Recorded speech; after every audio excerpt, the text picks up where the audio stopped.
My name is Rick Bensignor. I'm CEO and founder of the Bensignor Group.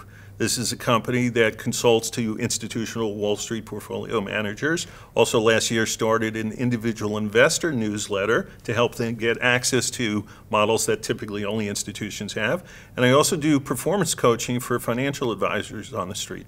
It's changing big time. A lot of previously successful people in the industry have stepped away over the last several years because the game has changed so much.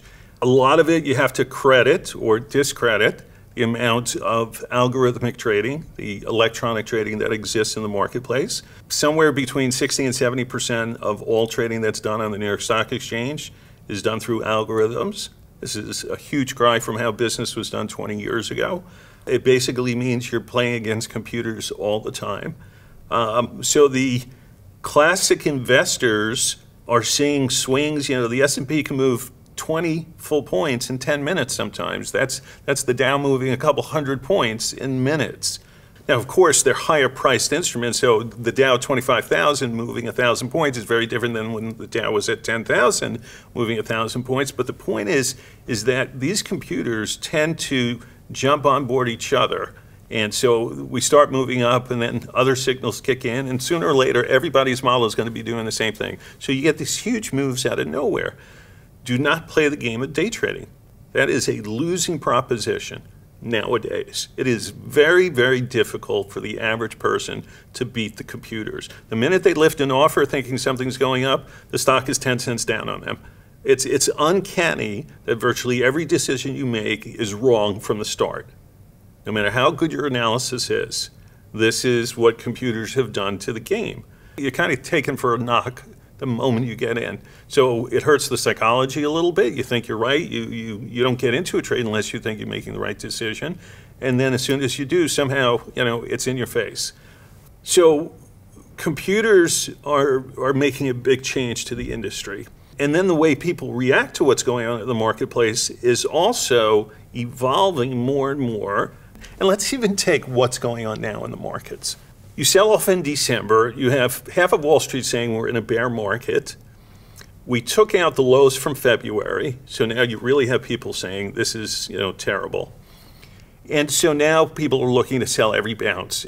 By, I think it was January 10th, plus or minus a couple days, we were in print and telling our clients, A, there never was a bear market.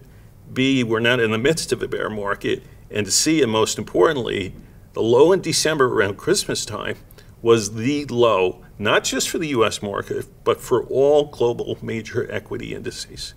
So that's the end.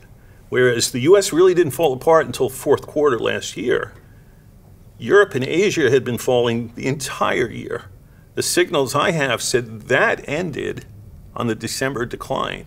Therefore, you've got the entire globe coming back. So not only do you not have to worry about the US, you actually want to start coming back into Europe and Asia. So we've been bullish China since mid-December when everybody's thinking the world's falling apart.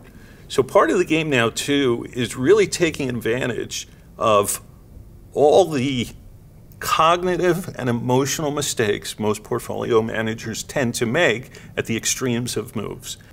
If you had a stock that went from 60 up to 100, pulls back to 80, goes to 95, pulls back under 80, most people are going to say, oh, it's kind of a double top in the mid to upper 90s. We're now under that middle point of the sell-off. It's a sell.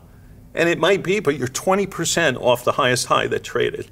If that happens on the top, and you lose 20% on the bottom before you realize the bottom's the bottom, you've only got 60% max that you can take out of the move if you buy the low and sell the high within that kind of close to first standard deviation of price trading.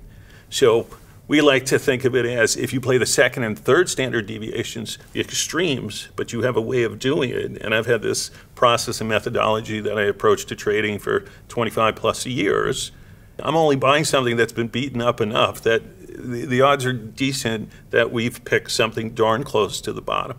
So I'm going to fight kind of the textbook theories here and tell, first of all, and this is something I've been saying for 25 years, the fundamentals drive price over time, but the amount that people can be incorrect about fundamentals at any given time can be rather substantial. How is it that analysts, let's say, have the consensus on stock XYZ is that in 12 months it'll be at $80 a share and it's trading at 60, and it's cheap in discounted cash flow or any other metric they're looking at, and they all say it's a buy. But the stock goes to 40 before it maybe turns around and starts heading up. Just because something's cheap doesn't mean it's a buy. Just because something's theoretically worth something up here doesn't mean it ultimately is. There may be other things going on. What investors need to do is look beyond fundamentals. And that's kind of heresy in a lot of places. A lot of firms are built on, we only look at fundamentals.